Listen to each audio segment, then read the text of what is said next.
Good morning. Today's video is going to be maybe a debate for older players, but a real simple guide for new free-to-play players. If you're starting the game late, or maybe when they open up the EU Asia servers, I don't know. But it's going to be about the best free-to-play selective summon to choose for each summoner. I'm going to explain my thought process along the way. If you like my videos and like my content, hit the sub button, hit the like button, hit that bell dingy dingy thing so you know when I post a video. Let's go, baby.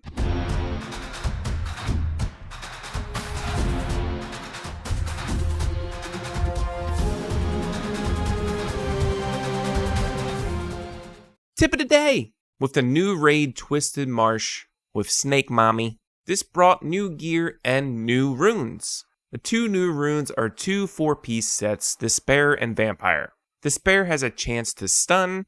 Vampire heals you depending on how much damage you do.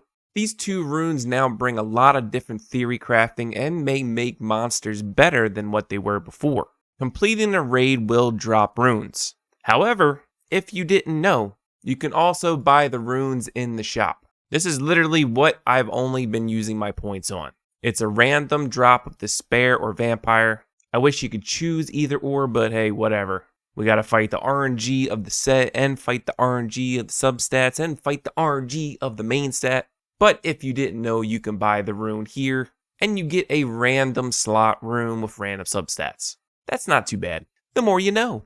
Alright, you finally got to the quest for selective summon. You have 30 10 pool summons to choose the 10 pool that you want. Sometimes this will be 3 natural 4-star units.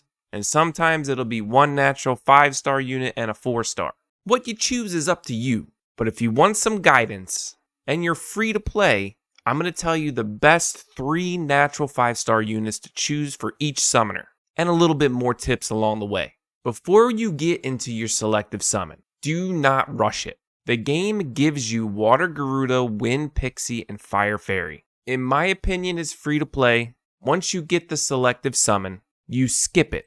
The reason you skip it is because you can't fully skill it up anyway. You will be able to quickly skill up these 3-star units, and these 3 can take you throughout the whole entire PvE main story game. Plus, along the way, you're going to be getting normal summons. You summon while you quest, and you might actually pull one of these natural 5-star units that you need, or you might pull something different. And then that'll determine what you want to use on your selective summon. But my first advice is just wait. Wait until you get hard stuck in power level. Because you can awaken 15 these 3 monsters, max skill them, and they will outperform. Also on that note, the game gives you every single monster that you need to complete anything in the main story, anything in area exploration, and everything in raids. Everything that the game does not give you for free will just be major improvements to your account. And I'm mainly talking 4-star and 5-star units. The monsters that the game will give you, there will be area exploration quests to level them up as well. So you will be leveling Water Vagabond, Fire Lizardman, Wind Mystic Witch, Water Amazon, and all of these monsters will help you in the progression of your main story. And depending on your summoner, there's other monsters here that you can use, like Wind Penguin Knight, for example, if you're in Orbia. And while progressing in the game, you get amazing units that you can use in PvE. You get a free 4-star Light Amazon, who is a boss killer. You get Fire Raven, who is a PvE king. You get a Fire Beetle Knight 5-star unit again, who has Provoke and protects your units. And eventually you will get a Dark Heart Magician 5-star unit who cleanses debuffs and heals, applies a defense buff, and does attack down on enemies.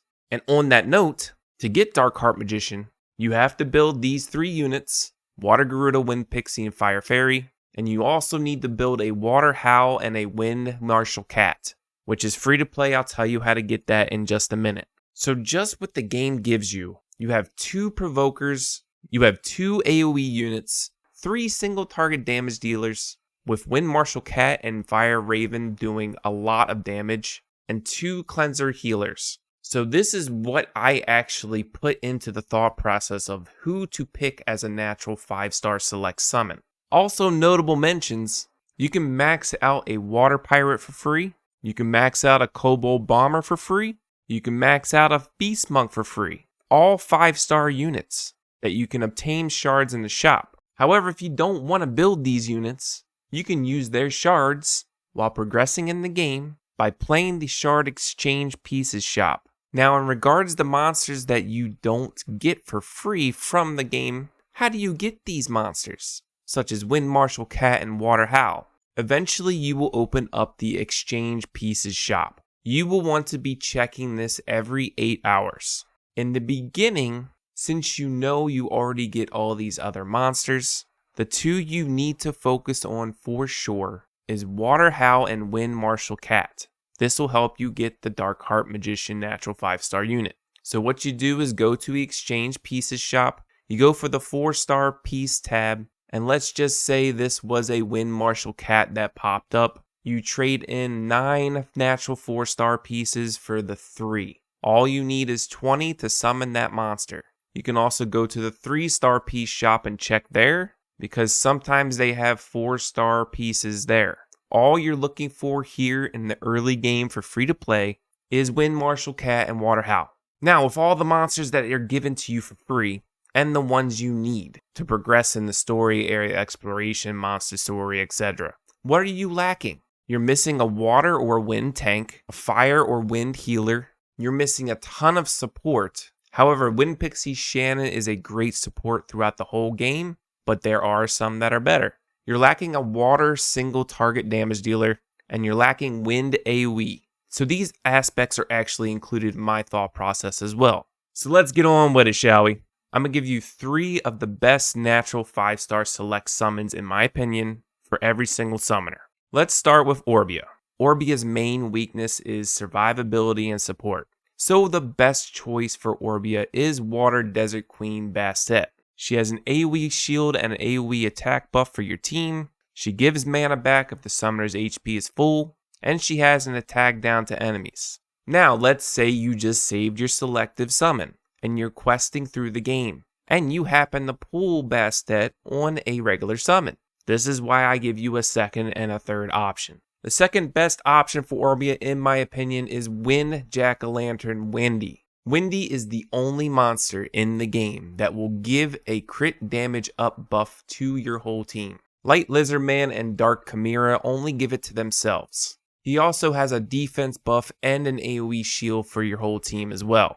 The ultimate also applies crit damage up to your allies. So Wind Jack-o'-lantern being the only monster in the game that does this makes him very valuable. He might not be the super early game choice, because you may not have high crit rate in the early game, but mid game is where he will shine. And if you are saving your selective summon and already pull Bastet, you're already farther in the game than early.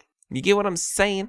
If you have those two already, then definitely a third pick would be Water Chimera Teor. He has an AoE provoke and AoE defense buff, has a freeze on his ultimate, a damage over time on his first skill. You make him tanky, and you can make him as a damage bruiser build, and he can do a lot of damage as well. But the provoke is what is huge to protect Orbia, and all the enemies have to attack Teor. Now, on to Cleef. Cleef's main issue is AoE damage and healing. So the number one choice for Cleef, in my opinion, is Wind Panda Warrior Feng Yan. Now hear me out on this one. There was another choice that I kept switching back and forth between this first spot for Cleef. She is second, I'll get to her in a minute. But the reason I picked Feng Yan is because he's a warrior who does AoE damage based off of his defense. He has self-sustain by removing all harmful effects and has a heal over time, which also decreases the cooldown on his damage dealing skill, which is a huge AoE radius, and does not have an element disadvantage in regards of damage. Yeah, a fire unit can do more damage to him, but the damage he does will never be mitigated by an element. He always has a tribute advantage when he attacks. And his counterattack has a defense break and has crowd control. And you already have Shannon buffing defense and attack, Konamiya healing, and then you have Cleef, who can also apply a defense buff. Plus, if you need a fire AoE unit, you're already building Fire Fairy. But anyway, on to my second choice if for some reason you already get Wind Panda and summons during questing. And that's Fire Desert Queen Sekhmet. Sekhmet is huge in the game PvE and PvP. She steals buffs and gives it to herself. She also applies a defense break if the steal is successful. She has an AoE as well and applies a silence, which is really crucial. It's going to be really underrated at sometimes. I don't feel like people appreciate silence as much as they should. For PvP for sure, and for PvE. I put her second obviously just because of Fire Fairy. You're already building her in the game. And as free to play and saving resources, you don't need 2 fire AoE damage dealers. But if you have Wind Panda, definitely get her next. The third and final choice is actually Wind Sky Dancer Chasun. Now I don't know why a lot of people don't like Chasun. The great thing about Chasun is that her second skill, Fallen Blossoms, the one that evens out the HP ratio, this is not affected by a heal block. Not only that, if there is not a heal block, it also applies a heal over time. Her second skill is an AoE heal, which gives attack up as well. But her being a healer and bringing the attack buff is huge. And since you're already building Water Howl, for when you need raid mechanics to cleanse debuffs, saving resources for different things for Spire and everything like that, spreading out what you have and what you need for everything in the game is what is most important for free to play. Alright, on to Kina. What Kina lacks is obviously damage and a front line, so she can support her monsters. Now in regards to the monsters that the game gives us, my number 1 pick for Kina is Water Ifrit Theomars. The reason I picked Theomars is mainly because of his passive. When he receives lethal damage, he applies Endure and attack speed up to himself. He can't be killed and he does more damage. Then as Kina, you heal up the full, or eventually when you get Dark Staff, you'll be able to res your other allies while Theomars is taking all the damage but has Endure. He has a damage over time, he can apply a freeze, which can be used on some bosses, and deals increased damage when the enemy has Frostbite. But mainly it's the Endure. Since you pretty much build Kina tanky anyway, she's hard to kill, and then you have Theomars in the front not able to be killed, doing a lot of damage. My second best choice for Kina is Wind Monkey Knight Qingzei. I think I said that right, I have no clue. Qingzei will be your frontline bruiser. What makes him really good is that whenever an ally gets attacked, he has a passive that gives him damage taken down. And he also has a chance to stun that unit. So if Kina gets attacked, then he will go over to that enemy and start attacking that enemy with the damage taken down buff. And it has a chance to stun, which gives Kina more time to support her allies. He has a defense break, he has a beneficial effect strip, and increases his own attack speed up, which is good because he also has a chance while using basic attacks to do a really big damage modifier and have another chance to stun. Great damage and great front line for Kina. Third on the list for Kina is Fire Ifrit Tsarion. Now Tsarion is your single target damage just like Theomars.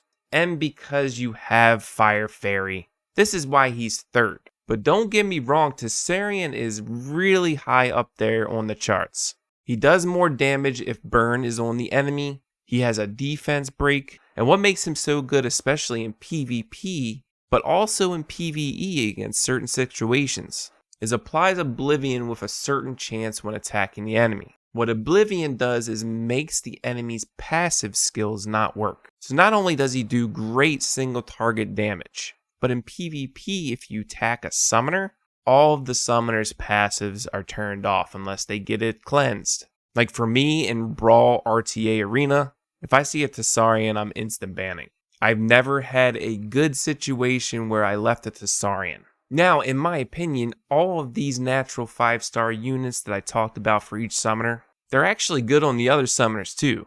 Like a best natural 5-star video is just something completely different. That would be like a tier list, right? And I hate tier lists, but maybe I'll do one eventually because people keep asking me. Yay! Now on to your selective summon. If you want to get really picky with your selective summon, what you can do is wait for the natural 5-star unit that you want but also that comes with a natural 4-star unit that you want as well. So say you want a Bastet, but you also know you're going to need a Water Howl or a Wind Marshal Cat. Because you can reset the selective summon over and over and over and over, even after the 30, you can do this unlimited times. You can go ahead and use a summon from here. You get your Nat 5. Oh, look, I'm Kina and it's a Saurian. But if you want to be super picky, you can also look at the natural 4-star units and say, well, I already get Water Marshal Cat and I don't really need or plan to use her. So you just keep resummoning